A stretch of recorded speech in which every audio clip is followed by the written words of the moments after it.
বাপেরা, নওজোয়ান তরুণেরা, ও নবী পাকের প্রেমিকেরা, আলোচনা করতে করতে অনেকটা এগিয়ে আসলাম রে। আজ দুনিয়ায় আমরা ধোকায় পড়ে যাচ্ছি রে। ও নওজোয়ানেরা, আমার নবী পাকের প্রেমিকেরা, ওই কবরে যাওয়ার আগে একবার, মরণের আগে একবার মরতে হবে। ওয়ালা তামুতুন্না ইল্লা ওয়া আনতুম মুসলিমুন।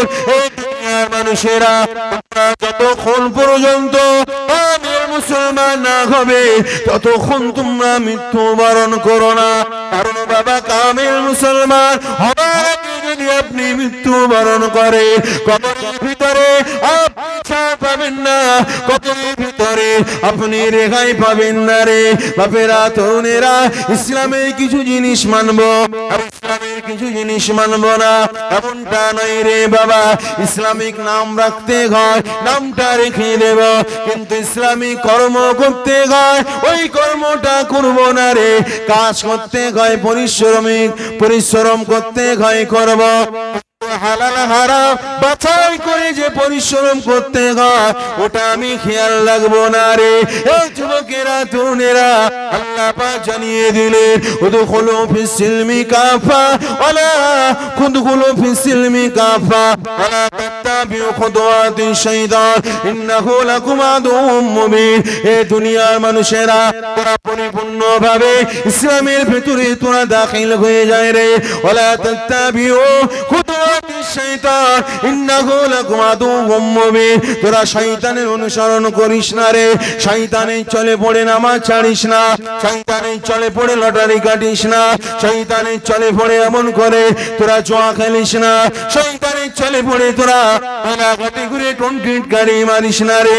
এই যুবকেরা, তরুণেরা, শয়তান আমাদের কখনো দুষ্ট হতে পারে না, শয়তান আমাদের শত্রু। এই যুবকেরা, তরুণেরা, কামে মুমিন হতে গেলে রহমানের রাস্তা আর মুহাম্মাদুর রাসূলুল্লাহর রাস্তাকে ফলো করতে হবে। আল্লাহ নবী যেটা বলেছে, মাতাকুম রাসূল ফাকুযুহু ওয়া মা নাহাকুম আনহু ফান্তাহু। আমার নবী যেটা ধরতে বলেছে, আমার নবী যেটা ছাড়তে বলেছে, ওই রকম ভাবে যদি আপনি চলে, এই যুবকেরা, তরুণেরা, কবরের ভিতরে যাবার পরে কবরটা আপনার জন্য বেহেশতের বাগান হয়ে যাবে। একটু জোরে হবে না সুবহানাল্লাহ? সুবহানাল্লাহ তো সবার মুখ দিয়ে জোরে বেরোয় না। কি ও সমিতি যদি বলি, সমিতি জায়েজ আছে, এবার সুবহানাল্লাহ জোরে হবে তো নাকি? হ্যাঁ, জোরে হবে। যদি বলি মানে শরিয়াতে মশলা যদি একটু ঘুরিয়ে, যে কোনো একটু গায়ে লাগছে না, যদি একটু ঘুরিয়ে দিই, মোটামুটি সুবহানাল্লাহ মনে হচ্ছে একটু জোরে হবেন, তাই না? হ্যাঁ, এই পর্দা আমাদের সমাজ থেকে উঠে গিয়েছে কি যায়নি? হ্যাঁ, পর্দা। আচ্ছা বলেন তো, একজন নারীর জন্য মাহারাম আর গায়ের মাহারামের একটা ব্যাপার আছে না, তাই তো নাকি? মাহারাম পুরুষ, গায়ের মাহারাম পুরুষ, দুটো ব্যাপার রয়েছে। মানে যাদের সঙ্গে কিছু মানে সম্পর্ক রয়েছে, কিছু ছেলে রয়েছে যাদের সঙ্গে একজন নারীর বিবাহ করা হারাম। এদেরকে কি বলে? হ্যাঁ, ওয়াজ ভালো করে শুনতে হবে, বুঝলেন? আর যদি ভালো করে যদি না শোনেন, তোমার স্ত্রী রাস্তা দিয়ে হাঁটবে, তোমার স্ত্রীর পোশাকের কারণে রাস্তার অন্য ছেলেরা তারা চোখের জেনা করবে, অন্তরের জেনা করবে, খারাপ পরিকল্পনা করবে, ঠিক না বেঠিক? আর যদি কারো গা জ্বলে যায়, চলে যাক, কিছু করার নেই। মাহারাম আর গায়ের মাহারাম শরীয়তের বিধান আছে না নাই কোরআন শরীফে? কাদের সঙ্গে বিবাহ করা হারাম অনেক বর্ণনা এসেছে, যেটা সচরাচর মানে একজন মহিলা তার সন্তানের সঙ্গে বিবাহ করতে পারবে না, তার আব্বার সঙ্গে বিবাহ করতে পারবে না, তার শ্বশুরের সঙ্গে বিবাহ করতে পারবে না, এবং শ্বশুরি যত ভাই রয়েছে তাদের সঙ্গে বিবাহ করতে পারবে না। এমন করে যদি দুধের শিশু মানে দুধ পান করিয়েছে এমন সন্তান যদি থাকে, তার সঙ্গে বিবাহ করতে পারবে না। এই রকম যাদের সঙ্গে বিবাহ করা হারাম, এরা হলো মাহরাম পুরুষ, ঠিক আছে। আর যাদের সঙ্গে বিবাহ করা জায়েজ, যেমন খালাতো ভাই, মামাতো ভাই, ফুফুতো ভাই, চাচাতো ভাই, রাস্তার ধারে পাতানো ভাই, বুঝে আসছে কথা, এদের সঙ্গে বিবাহ করা জায়েজ। এরা হলো গায়ের মাহরাম, মানে এরা হারাম নয়। ওই নারী যদি বিবাহ হয়ে যায়, ওই নারী যদি বিবাহ হয়ে যায় আর ও যদি ডিভোর্স দেয়, মোটামুটি এরা বিবাহ করতে পারবে। আর সর্বহালতে এদের সঙ্গে পর্দা মেনটেন করে চলতে হবে। কিন্তু যারা মাহরাম তাদের সঙ্গে পর্দা যতটা লিমিট করে দিয়েছে, একজন মহিলা একজন মেয়ের জন্য তার বাপের সামনে যেতে পারবে, একজন বউ তার শ্বশুরের সামনে যেতে পারবে, একজন বউ তার মানে দুধ পান করানো মানে সন্তানের সামনে যেতে পারবে। তার জন্য শর্ত হলো সে গলা থেকে যেন হাঁটুর নিচ পর্যন্ত যেন সে ঢেকে রাখে সর্ব অবস্থায়। জোরে বলুন সুবহানাল্লাহ। ফতোয়াটা মশলা একটু জেনে রাখা দরকার, বুঝলে। এইখান থেকে হাঁটুর নিচ পর্যন্ত একজন মহিলার ঢেকে রাখা সর্বহালাতে ফরজ। কাদের সামনে? যারা মাহরাম পুরুষ তাদের সামনে ঢেকে রাখা ফরজ। আর যারা গায়ের মাহরাম পুরুষ তাদের সামনে পর্দা হলো আপনার বর্তমান যুগের ফতোয়া হিসেবে মশলা হিসাবে একসঙ্গে বলি যে মানে চোখ দুটো বাদ দিয়ে মোটামুটি মুখমণ্ডল, হাতের এই অংশ পর্যন্ত, পায়ের গোড়ালির নিচ পর্যন্ত ঢেকে রাখা কি ফরজ। আর যদি শাড়ি পরতে গিয়ে যদি বিছখানের কোনো অংশ যদি ছেড়ে যায়, যদি দেখা যায় বিছখানের কোনো অংশ যদি দেখা যায়, ওটা জায়েজ হবে কি না জায়েজ হবে? হ্যাঁ, দেখানো ঠিক হবে? দেখালে ক্ষতি? এই দেখালে কোনো ক্ষতি আছে?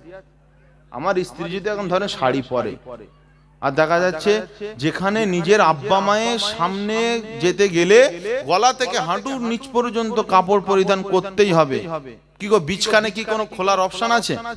আর সেখানে রাস্তা দিয়ে আপনি বিয়ে শাদিতে যাচ্ছেন, এখানে ওখানে যাচ্ছেন, যদি শরীরের অংশ দেখা যায়, এটা খারাপ, এটা দেখতে খারাপ, জঘন্য না ভালো বলে?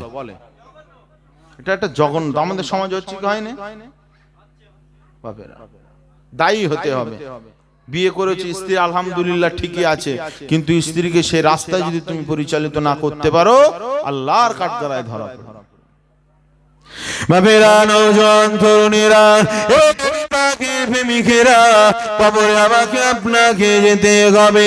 কবরে যাওয়ার আগে একবার নিজেকে মরে দেখতে হবে রে, একবার ভাবতে হবে আমি যখন কবরে চলে যাব, আহারে আমি কবরে চলে গেলাম, চতুর্দিকে মাটি রয়ে গেল, উপর দিকে বাঁশখানা দিয়ে দিল, ওর উপরে এমন করে মাটি খানা দিয়ে দিল। ও যুবকেরা, তরুণেরা, ওই কবরের ভিতরে আপনি আওয়াজ করবে, ওই কবরের ভিতরে আপনি থাকবে, বাইরে কোনো দৃশ্য দেখতে পাবে না। আপনার যদি সাপে কাটে, আপনার যদি বিশুদে কাটে, কেউ আপনার কথা শুনতে পাবে না, কেউ আপনার আওয়াজ শুনতে পাবে না। ওই কবরে আপনাকে যেতে হবে। কিন্তু কবরে যাবার আগে মুসলমান, তুমি কামেল মুসলমান হয়ে কবরে যাও। দুনিয়ায় ছলনা চলবে, দুনিয়ায় নটঙ্গিনী চলবে, দুনিয়ায় তামাশা চলবে, দুনিয়ায় ফেরেববাজি চলবে, দুনিয়ায় চালাকি চলবে, সব কিছু দুনিয়ায় চলবে রে যুবক, কিন্তু কবরের ভিতরে কোনো কিছুই চলবে না। গরিব মানুষ কবরে গিনসা পেয়ে যাবে, ধনী মানুষ কবরে গিনসা পাবে। গরিব মানুষ বলে আযাবে শাস্তি ভোগ করবে, আর ধনী মানুষ বলে মুক্তি পেয়ে যাবে না রে যুবক। কবরে যাবার পরে সবাই সমান হয়ে যায়, উত্তরণ এমন করে, নিম্ন এমন করে পরিচয়। মানুষ মারা যাওয়ার পরে ধনী গরিব যাচাই বাছাই করে মানুষের আর কাফনের কাপড় মূল্যায়ন করা হয় না। ধনী যদি মরে যায়, এক কোটি যদি মানুষ মরে যায়, কোটিপতি যদি মানুষ মরে যায়, আর ভ্যান চালক যদি মরে যায়, সবার শরীরে 3 টুকরো কাফনের কাপড় দেওয়া হবে। কারো 5 টুকরো, কারো এমন করে সোনা গয়না দিয়ে গাঁথা, এমন করে হীরা মণি মুক্তা দিয়ে নকশা করা, রেশমি কাপড় দিয়ে নকশা করা। এই রকম কাপড় দিয়ে কোনো ধনী স্পেশালিস্ট ব্যক্তিকে কখনো কাফন দেওয়া হবে না। এই হবে ভ্যান চালক মরলে ওই একই অবস্থা, আর হারাম খেয়ে খেয়ে পেট যদি ভুঁড়ো করে মরে, ওর শালা একই অবস্থায় হবে, ওরও 3টে কাফনের কাপড় দেবে। তাহলে এত টাকার মালিক ছিল, তুমি ঘুষ খেয়ে খেয়ে সুদ খেয়ে খেয়ে জন্মে ঢেকুর তুলেছো, আহারে তুমি মরে যাওয়ার পরে একটু তোমাদের একটু মানে নকশা করা সোনা গয়না দিয়ে গাঁথা কারুকার্য করা একটু কাফনের কাপড় দেওয়া দরকার ছিল। কি গো দেবে? এই কেউ দেবে?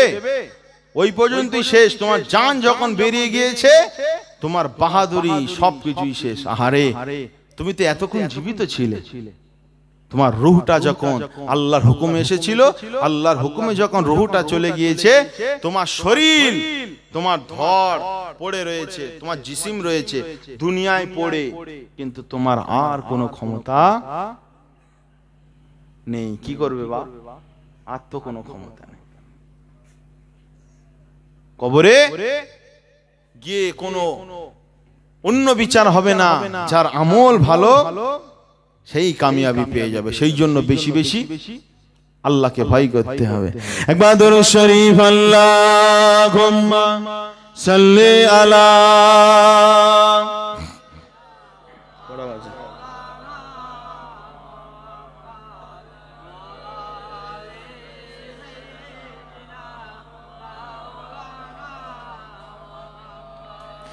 ওরে ও ভূমি মদিনার ভূমি, ওরে ও মাটি মদিনার মাটি, দুই দিকে দুই সাথী গায়, বিছকানে আমার নবী জিন্দা শুয়ে রয়, বিছকানে আমার নবী জিন্দা শুয়ে রয়। একটু জোরে হবে না সুবহানাল্লাহ? নারায়ে তাকবীর। ওরে ও ভূমি, ওরে ও ভূমি, ওরে ও মাটি মদিনার মাটি, দুই দিকে দুই সাথী হায়, বিছকানে আমার নবী জিন্দা শুয়ে রয়, বিছকানে আমার নবী জিন্দা শুয়ে রয়। যেতে যদি পারতাম আমি সোনার মদিনায়, সালাম আমি দিতাম গিয়ে নবীজির রোজায়। একটু জোরে হবে না? যেতে যদি পারতাম আমি সোনার মদিনায়, সালাম আমি দিতাম গিয়ে নবীজির রোজায়।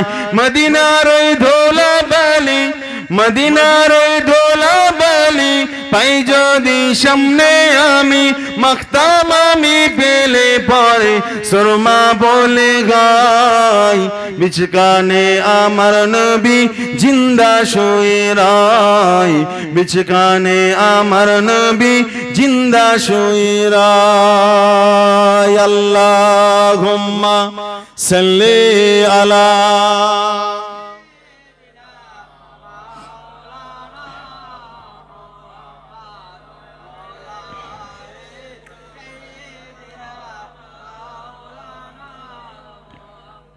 বাবেরা নওজোয়ান তরুণেরা, প্রেমিকেরা, আল্লাহ পাক কোরআনে জানালেন, যারা দুনিয়া জমিনে ভয় করবে, এক আল্লাহকে যারা ভয় করবে, মাম্বাকা মিন খাশিয়াতিল্লাহ হারামাল্লাহু আলাইহিন নার। আমার আল্লাহ পাক জানালেন, যে ব্যক্তি আল্লাহর ভয়ে কাঁদবে, আল্লাহর ভয়ে রোনাজারি করবে, আমার আল্লাহ ওই ব্যক্তির জন্য জাহান্নামের আগুনটাকে হারাম করে দেবে।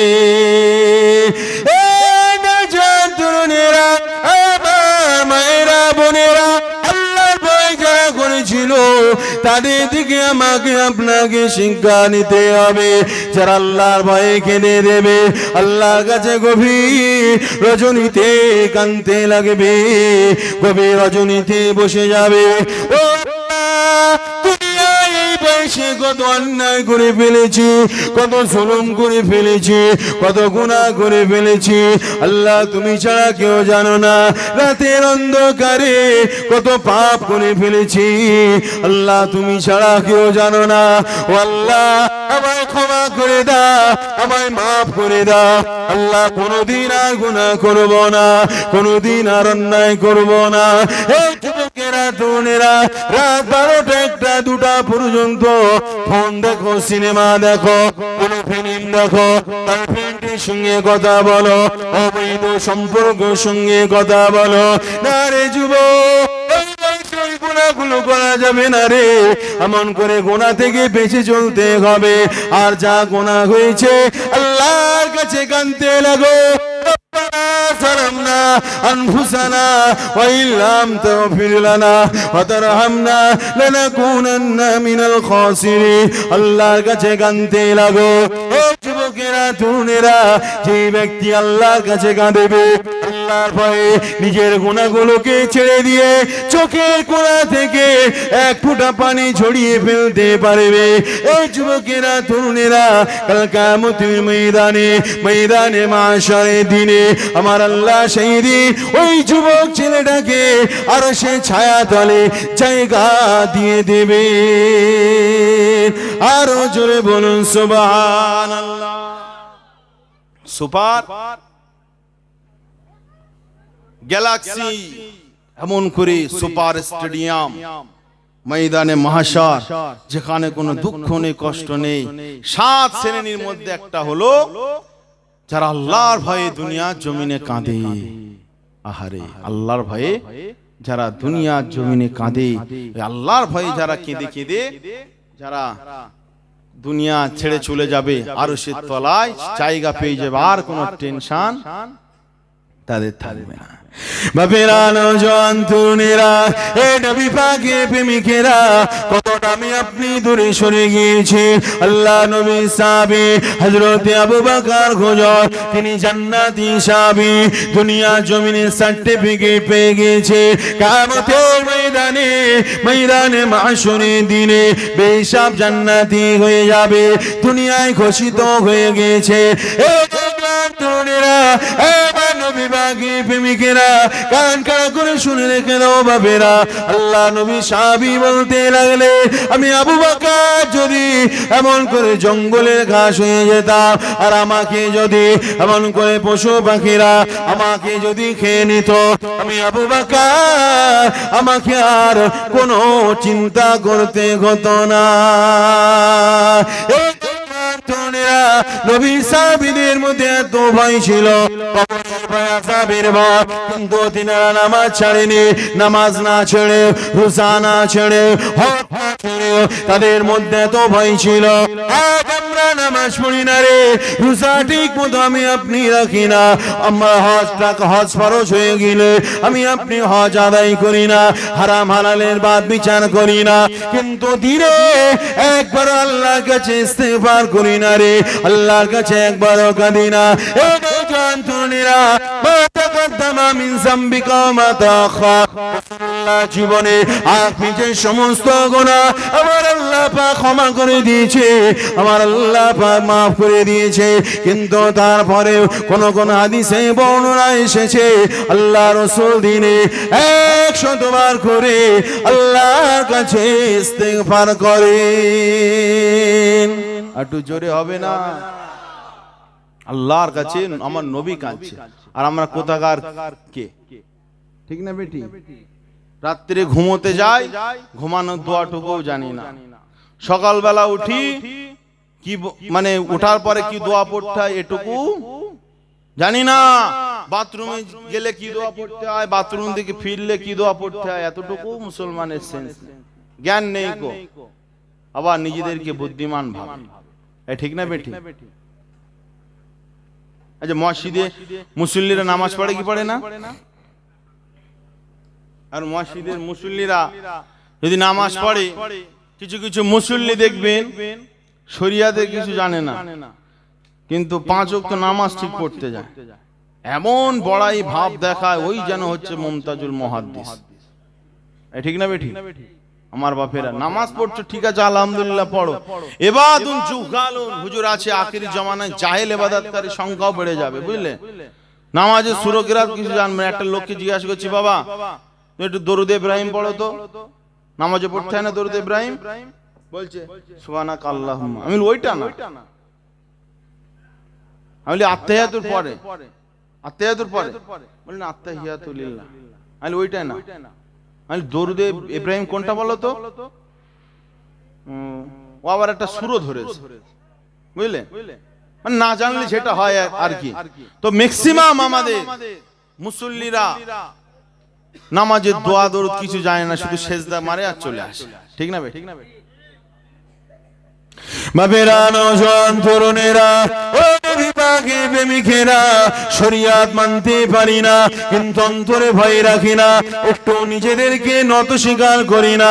আরে আমি শরিয়াত জানি না, আমি অপরাধী, সেইভাবে চলি না। এইদিকে নামাজ পড়বো নি, এইদিকে শরিয়াত মেনে চলবো নি, নিজের পরিবারকে চালাবো নি, কিন্তু 2 টাকা হয়ে গিয়েছে বলে রাস্তাঘাটে এমন বাহাদুর মেরে চলো তুমি সব থেকে বড় ধনী, তুমি সব থেকে গ্রামের বড় শ্রেষ্ঠ।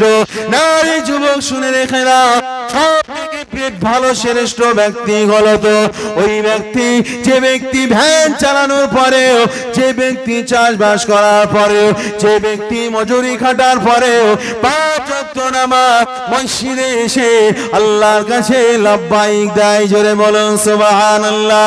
এই তরুণেরা, আমার নবী পাকের প্রেমিকেরা, আপনাকে যে কথাটা শোনাচ্ছিলাম, আল্লাহর ভয় যদি আপনার ভেতরে না থাকে, আলোচনা সব বিকার হয়ে যাবে রে। আল্লাহর ভয় করো। আল্লাহ জানিয়ে দিয়েছে, ইয়া আইয়ুহান নাসু তাকু রাব্বাকুম ওয়াখশাউ ইয়াওমান লা ইয়াজজি ওয়ালিদুন আন ওয়ালাদিহি ওয়ালা মাওলুদুন হুয়া জাজি আন ওয়ালিদিহি শাইয়্যা। আমার আল্লাহ পাক বললেন, এই দুনিয়ার মানুষেরা ওই দিনকে ভয় করো, ময়দানে মাহশরকে তোমরা ভয় করো। আর ওই দিনে কোন বাপ তার বেটাকে সাহায্য করবে না, ওয়ালা মাওলুদুন হুয়া জাজি আন ওয়ালিদিহি শাইয়্যা। সেদিন কোন বেটা তার বাপকে সেদিন সাহায্য করবে না রে। তরুণেরা, সেদিন কেউ কারো সাহায্যকারী হবে না, ওই দিনকে ভয় করো। তরুণেরা, আমাদের আম্মা জান হযরত আয়েশা সিদ্দিকা রাদিয়াল্লাহু তাআলা আনহা 1 তারিখে আপনার গভীর রজনীতে এমন করে ঘরেতে বসে আম্মা জান আয়েশা আল্লাহ ভয়ে কাঁদতে লেগেছে, রোনাসারি করতে লেগেছে, আল্লাহ জাহান্নামের ভয়ে কাঁদতে লেগেছে রে যুবক। আম্মা জান আয়েশা এমন করে আল্লাহর দরবারে সিজদায় পড়ে গিয়েছে। আমার রাসূলুল্লাহ ডাক দিলে আম্মা জান আয়েশা দরজাটা খুলে দিলে। আল্লাহ রাসূল জিজ্ঞাসা করলে, ও তোমার কি কোনো কষ্ট হচ্ছে কিনা, তোমার কি কোনো ব্যথা দিয়েছি কিনা বলো। আম্মা জান আয়েশা বললেন, না ইয়া রাসূলুল্লাহ, ইয়া হাবিবাল্লাহ, হুজুর আমি এমন করে খানা রান্না করছিলাম, আমার হাতে এমন করে আগুনের টোকা আমার হাতে পড়ে যায়, আমি ওটা সহ্য করতে পারি না। দেখেন দেখেন হুজুর, আমার হাতে আগুনের ঠোলা পড়ে গিয়েছে। ইয়া রাসূলুল্লাহ, হাবিবাল্লাহ, এই দুনিয়ার আগুন সহ্য করতে পারি না। শুনেছি কাল কিয়ামতের ময়দানে মাহশরের দিনে দুনিয়া থেকে 70 থেকে 72 গুণ বেশি আগুনে তেজ হবে, আর ওর ভেতরে দাফর ভেতরে ফেলা হবে। ওকুদুহান নাস ওয়াল হিজারা, মানুষদেরকে ফেলা হবে। ইয়া রাসূলুল্লাহ, ইয়া রাসূলুল্লাহ, যদি ওই জাহান্নামে চলে যায় কিভাবে আমি ওই আযাব সহ্য করব? ও যুবকেরা, তরুণেরা, রাসূলুল্লাহর স্ত্রী আম্মা, আমাদের আম্মা জান আয়েশা সিদ্দিকা হাতে 1 ফোঁটা আগুনে টুকরা পড়ার কারণে আল্লাহর ভয়ে সিজদায় পড়ে গিয়েছে। আর একটু জোরে হবে না? আর আমাদের সমাজে বিড়ি খোরেদের হাতে বিড়ি ছ্যাঁকসা পড়েই যাচ্ছে, কোনো গল্প নেই। ঠিক না বেটি? এখন গরিব মানুষ, ভিখারি মানুষ মোটামুটি বিড়ি খায়। এখন বিড়ির তো এখন মোটামুটি 80 পয়সা 90 পয়সা করে দাম হয়ে গেছে এক এক পিসি। ঠিক না বেটি? এখন মানে মালশালা ছাড়তেও পারছে না, টানতে টানতে বেহুশে হাতে ঠোলা না লাগা পর্যন্ত ছাড়ছে না। আবার যখন হাতে ঠোলা লাগছে তখন এরকম করে টানছে, একটু ঠোঁটে যত না গরম লাগছে ও ছাড়া যাবে না। বুঝে আসছে কথা? তো এত হচ্ছে তারপরেও আমাদের ছাড় হয় না কো। আর যারা জান্নাতি প্রতিটা জিনিসে তারা আল্লাহকে ভয় করেছেন, জোরে বলুন সুবহানাল্লাহ। আর আমাদের অন্তরে আল্লাহর ভয় নেই বাবা। তুমি যদি আল্লাহর ভয় করে চলো, আল্লাহর কসম তুমি কামিয়াবি। আর যদি ভয় যদি না করো, তোমার জন্য কারোর অসুবিধা হবে না, তুমি জাহান্নামে চলে যাবে, তোমার কেউ তোমার জন্য আফসোস করবে। বাবেরা, নওজোয়ান তরুণেরা, ও নবী পাকের প্রেমিকেরা, আমাকে আপনাকে কবরে চলে যেতে হবে। কবরে যাবার পরে ফেরেশতা জিজ্ঞাসা করবে, মা কুনতা তাকুলু ফি হাজার রাজুলি মুহাম্মাদি, বলো বলো ইনি হলেন মুহাম্মদ সাল্লাল্লাহু আলাইহি ওয়াসাল্লাম, ইনার ব্যাপারে তোমার কি রায়, ইনার ব্যাপারে তুমি কি বলতে, ইনার ব্যাপারে তোমার কি মতামত ছিল? ও নওজোয়ান তরুণেরা, আমার নবী পাকের প্রেমিকেরা, কবরের ভিতরে আমার রাসূলুল্লাহকে যদি চিনতে চাও, আমার রাসূলুল্লাহকে যদি চিনতে চাও, তাহলে জীবনটা রাসূলুল্লাহ সুন্নাত অনুযায়ী অতিবাহিত করো। যদি রাসূলুল্লাহ সুন্নাত অনুযায়ী নিজের জীবনটা যদি অতিবাহিত করো, খোদার কসম করে বলি যুবক, কবরের ভিতরে রাসূলুল্লাহকে চিনে নেবে। আরো জোরে বলুন সুবহান। কবরে যা হবে, দুনিয়ায় প্রশ্ন সব কি হল হয়ে গিয়েছে, ঠিক আছে? কবরে যা হবে সব হল হয়ে গিয়েছে। যদি রাসূলুল্লাহকে আল্লাহ হাজির করাবে, তুমি যদি রাসূলুল্লাহর রাস্তা অনুযায়ী চলো, তুমি সওয়ালের জবাব দিতে পারবে। বুঝলে? মান রব্বুকা মা দীনুকা মান নাবিয়ুকা, এটা হাদিসের কিতাবে আবু দাউদে। আর বুখারী মুসলিমে আপনার একটা প্রশ্ন কথা এসেছে, সেটা হলো মা কুনতা তাকুলু ফি হাজার রাজুলি মুহাম্মাদিন সাল্লাল্লাহু আলাইহি সাল্লাম। বুঝলে? আমার রাসূলের ব্যাপারে জিজ্ঞাসা করা হবে। যারা রাসূলুল্লাহ আদর্শ অনুযায়ী যারা চলবে, তাদের কি হবে? কবরে তারা আমার নবীকে চিনে নেবে। আর যে নবীকে চিনে নেবে, ওই মানুষটা জান্নাতি হয়ে যাবে। জোরে বলুন সুবহানাল্লাহ। মুসলমান ঘরে ছেলে মেয়েরা, নওজোয়ান তরুণেরা, ও নবী পাকের প্রেমিকেরা, আমার আপনার নবী দার নবী নূর নবী আজ কবরে, আজ রওজাতে শুয়ে তিনি আমাদের জন্য কাঁদতে লেগেছে, তিনি আমাদের জন্য কাঁদে, দুনিয়া জমিনে কেঁদেছে। ও নওজোয়ান তরুণেরা, ও নবী পাকের প্রেমিকেরা, আল্লাহ নবীর কথা শুনে যদি কারো সিনায় যদি এমন করে ভালোবাসা পয়দা না হয়, কারো সিনায় যদি ভালো লাগা তৈরি না হয়, খোদার কসম করে বলছি, তোমার সিনাটা, তোমার শরীরটা জান্নাতে যাওয়ার উপযুক্ত নয়, তোমার দিলটা জান্নাতে যাওয়ার উপযুক্ত নয় রে। কেননা যুবক, তোমার ছেলে যদি ভালো রেজাল্ট করে, তোমার ছেলে যদি ভালো কাজ করে, আর আমি যদি প্রশংসা করি, এই যুবকেরা অবশ্যই বাপ হিসাবে তোমাকে অবশ্যই ভালো লাগবে, কেউ আপনাকে রুখতে পারবে না। ঠিক তেমনি কারো সিনায় যদি মুহাম্মদ থাকে, রাসূলের পাক যদি থাকে, ও সিনায় যদি রাসূল পাকের সঙ্গে সম্পর্ক থাকে, নবী পাকের কথা, তার সিনাটা আরো খুশিতে আনন্দে উঠলে ওঠে। জোরে বলুন সুবহানাল্লাহ।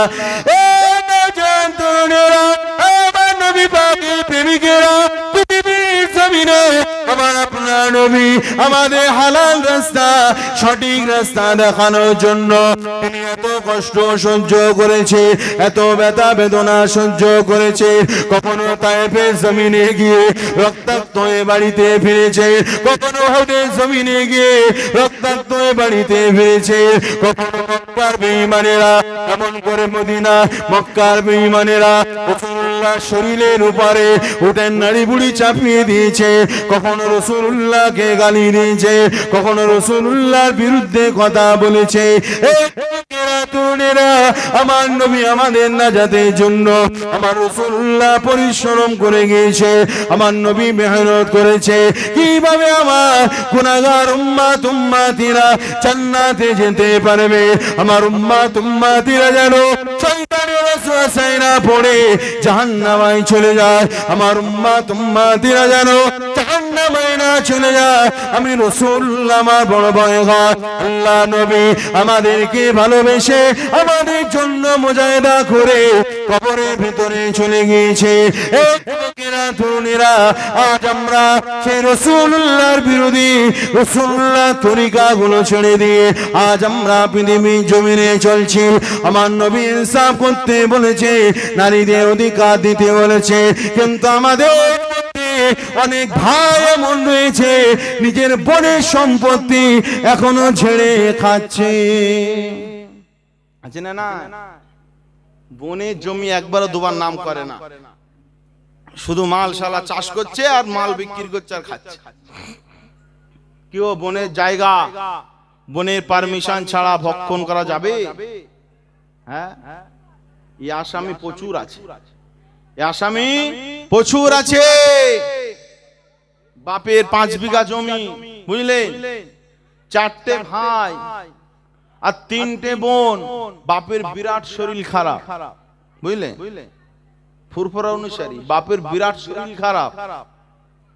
এখন বাপকে হসপিটালে নিয়ে যাওয়ার নাম করে মোটামুটি মানে ওই যারা জমি রেজিস্ট্রি করে তারকে উকিল বলে তো নাকি, উকিল ডেকে নিয়ে মোটামুটি হসপিটালে যাওয়ার নাম করে উকিলকে ডেকে নিয়ে মোটামুটি একটা টিপ সই মেরে নিল, বন্ধে জমি দেবে না, বুঝলেন। হুজুর এই খবর কি করে জানলেন? কি করে লিক হয়েছে খবর? কি ও পাপের কথা চেপে থাকে? চেপে থাকে না। এখন মোটামুটি ধরেন ইনি ধরেন উকিল, ঠিক আছে, আমি ডেকে নিয়ে গেলাম যে আমার মোটামুটি জমিগুলো আমাদের 4 ভাইয়ের নামে যদি করে দিস তাহলে মোটামুটি তোর পয়সা দেবো, বুঝলে। এখন ভাই মোটামুটি ঠিকঠাক করে এসেছে সব, এবার সই হয়ে গিয়েছে, আমরা জমি পেয়ে গেলাম। এখন দেখছি আমি তো জমি পেয়ে গেছি, এই 10,000 টাকা দেবো বললো। 10,000 টাকা দেবো কেন? জমি তো আমাদের হয়ে গিয়েছে। এবার এ হুজুরে এসে সবার সঙ্গে বলে বেরিয়ে গেছে, বুঝলেন, যে এরম করে নিয়ে গিয়েছিল হসপিটালে, মানে ডাক্তার দেখানোর নাম করে সই করে নিয়েছে। এ বুঝে আসছে কথা? শোনেন বা, অনেক মানে ভাই রয়েছে দরদ দেখায়, শুকনো দরদ দেখায়। মানে দরদ দেখায় মানে কি, যদি বোন যদি জমি নিয়ে নেয় আর তারপরেও যদি বোন ঘুরতে আসে নিজের বাপের বাড়ি নিজের ভাইয়ের কাছে, তো অনেক ভাই রয়েছে লোকের সঙ্গে আবার গর্ব করে, বলে দেখ আমার বোন জমি নিয়েছে, আমি তারপরে ওদের কিছু বলি না। এই কথাটা কেমন লাগলো শুনতে? আমার বোন জমি নিয়েছে তারপরেও আমি ওদের কিছু বলি না, ওরা আসে খাই দেয়। মানে অ্যাকচুয়ালি ও জমিটা নেওয়ার দরকার ছিল না।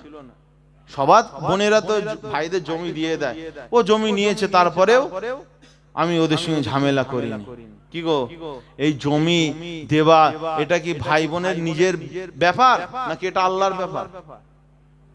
ফারাইজ আপনার জমি, ফারাইজ আপনার বাপ মরে গেল, বড় ভাই হিসেবে আপনার দায়িত্ব নিজেদের বোনের জমিগুলো পাই টু পাই ভাগ করে দেওয়া।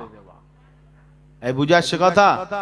বাপ মরে গেল, সমস্ত কিছু যখন মানে ভাগাভাগি হবে, সর্বপ্রথম কথা উঠবে জমি নিয়ে। এই কচি শোন, এই জমি আল্লাহর পক্ষ থেকে তুই ফারাইজ পাবি, ভাগীদার হয়েছিস, এই জমি তুই নিয়ে নে যা। এই জমি নিয়ে আল্লাহর কাছে আমি ধরপাকড় হতে চাই না, তোর ভাগ তুই নে, তুই আমার কাছে বিক্রি করিস আর যার কাছে বিক্রি করিস, আর তুই চাষবাস করিস, ভাগীদার হো, ভাগে চাষ করিস, তোর একদম এখতিয়ার, এতে আমার কোনো হস্তক্ষেপ করার কোনো জায়গা নেই। কজন ভাই রয়েছে নিজের বোনকে এরকম ভাবে বলেছো? এখন মেয়েরা তো একটু দুর্বল, একটু ভয় তো ওদের লাগে। এখন দেখা যাচ্ছে বিয়ে এখন হয়েছে, শ্বশুর বাড়ি ঘর করছে ঠিকই, এখন জমি জায়গাও যদি নিয়ে নেয় আর সব যদি বিক্রি করে দেয়, আর দুদিন পরে যদি ওর মানে স্বামী যদি ওর ডিভোর্স দিয়ে দেয়, এখনো কোথায় যাবে? কেউ একটা ভয় কাজ করে কি করে না? এই ভয়ে তো অনেক বোন জমি নিতে চাই না, কো বলে আমি জমি নেব না, তোকে দিয়ে দিলাম।